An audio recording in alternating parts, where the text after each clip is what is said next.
For the first time in history, people and machinery are working together, realizing a dream. A uniting force that knows no geographical boundaries without regard to race, creed, or color. A new era where communication truly brings people together. This is the dawn of the net. Want to know how it works? Click here to begin your journey into the net. Now, exactly what happened when you clicked on that link? You started a flow of information. This information travels down into your own personal mailroom, where Mr. IP packages it, labels it, and sends it on its way. Each packet is limited in its size. The mailroom must decide how to divide the information and how to package it. Now, the package needs a label containing important information, such as sender's address, receiver's address, and the type of packet it is.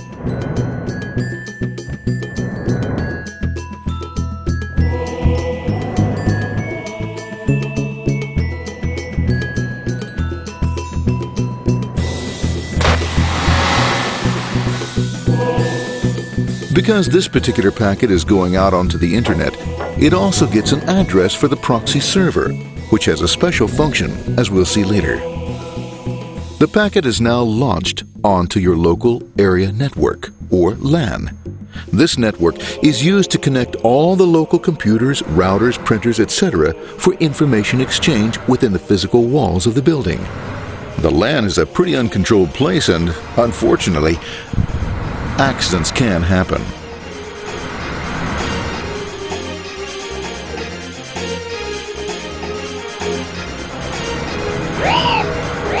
The highway of the LAN is packed with all types of information.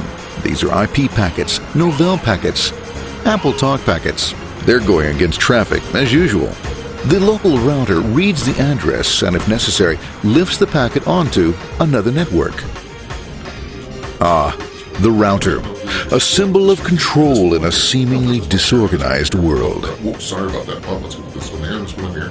This one goes here, this one goes here. I don't like this one. Let's go with this one. Let's go here. A little bit left. Let's go with this one here. Another channel here. Let's put that one here. Another one there. Let's put that one here. There he is, systematic, uncaring, methodical, conservative, and sometimes not quite up to speed.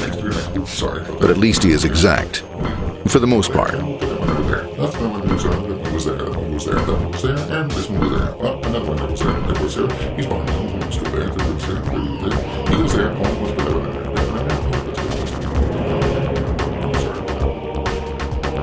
there. As the packets leave the router, they make their way into the corporate intranet and head for the router switch. A bit more efficient than the router switch plays fast and loose with IP packets, deftly routing them along their way. A digital pinball wizard, if you will. Here we go. Here comes another one. And it's another. Watch this, Mom. Here goes. Whoop, we're on the back. Hey, in there, in there, in there. Over the left, over the right, over the left, over the right. You got it. Here it comes. Right on. He shoots. He scores. It's going. Hey, Wayne. Here, watch out. Here comes another one. Oh, here we go. And it's gone. As packets arrive at their destination, they're picked up by the network interface, ready to be sent to the next level. In this case, the proxy. The proxy is used by many companies as sort of a middleman in order to lessen the load on their internet connection, and for security reasons as well. As you can see, the packets are all of various sizes, depending upon their content.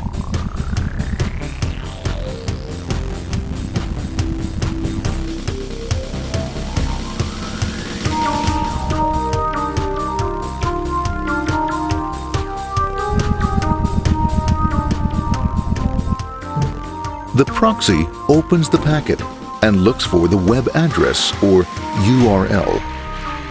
Depending upon whether the address is acceptable, the packet is sent onto the internet.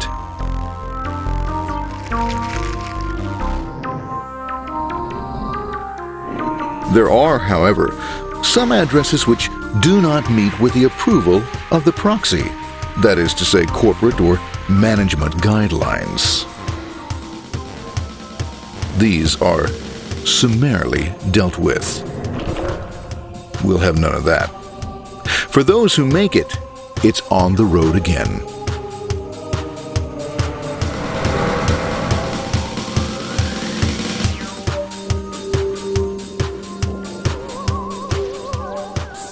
Next up, the firewall. The corporate firewall serves two purposes. It prevents some rather nasty things from the internet from coming into the intranet, and it can also prevent sensitive corporate information from being sent out onto the internet. Once through the firewall, a router picks up the packet and places it onto a much narrower road, or bandwidth, as we say. Obviously, the road is not broad enough to take them all. Now you might wonder what happens to all those packets which don't make it along the way. Well, when Mr. IP doesn't receive an acknowledgement that a packet has been received in due time, he simply sends a replacement packet. We are now ready to enter the world of the Internet. A spider web of interconnected networks which span our entire globe. Here, routers and switches establish links between networks. Now, the net is an entirely different environment than you'll find within the protected walls of your LAN. Out here, it's the Wild West. Plenty of space, plenty of opportunities, plenty of things to explore and places to go. Thanks to very little control and regulation, new ideas find fertile soil to push the envelope of their possibilities. But because of this freedom, certain dangers also lurk. You'll never know when you'll meet the dreaded ping of death. A special version of a normal request ping, which some idiot thought up to mess up unsuspecting hosts. The paths our packets take may be via satellite, telephone lines, wireless, or even transoceanic cable. They don't always take the fastest or shortest routes possible, but they will get there. Eventually. Maybe that's why it's sometimes called the worldwide wait. But when everything is working smoothly, you can circumvent the globe 5 times over at the drop of a hat. Literally. And all for the cost of a local call or less. Near the end of our destination, we'll find another firewall. Depending upon your perspective as a data packet, the firewall could be a bastion of security or a dreaded adversary. It all depends on which side you're on and what your intentions are. The firewall is designed to let in only those packets that meet its criteria. This firewall is operating on ports 80 and 25. All attempts to enter through other ports are closed for business.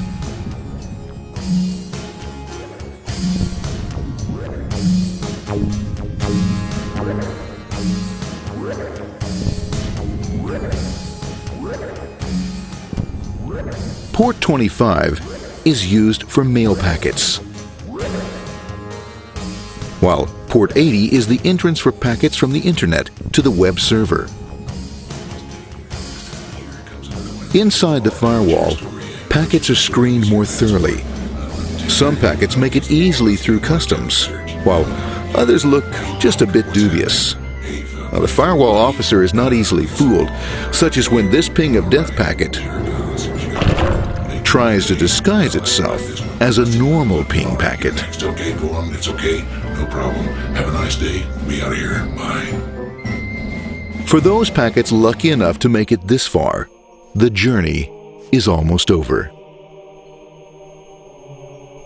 It's just a lineup on the interface to be taken up into the web server. Nowadays, a web server can run on many things, from a mainframe to a webcam to the computer on your desk, or why not your refrigerator? With a proper setup, you can find out if you have the makings for chicken cacciatore or if you have to go shopping.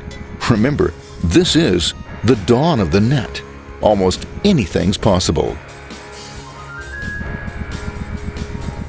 One by one, the packets are received, opened, and unpacked. The information they contain, that is, your request for information, is sent on to the web server application.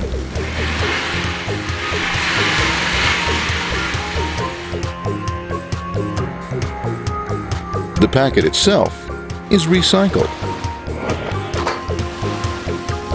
ready to be used again, and filled with your requested information.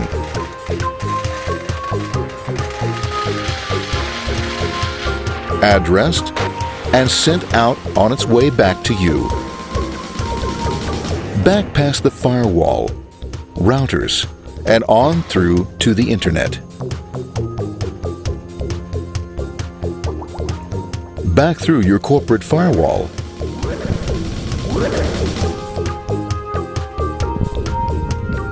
And onto your interface. Ready to supply your web browser with the information you requested. That is, this film.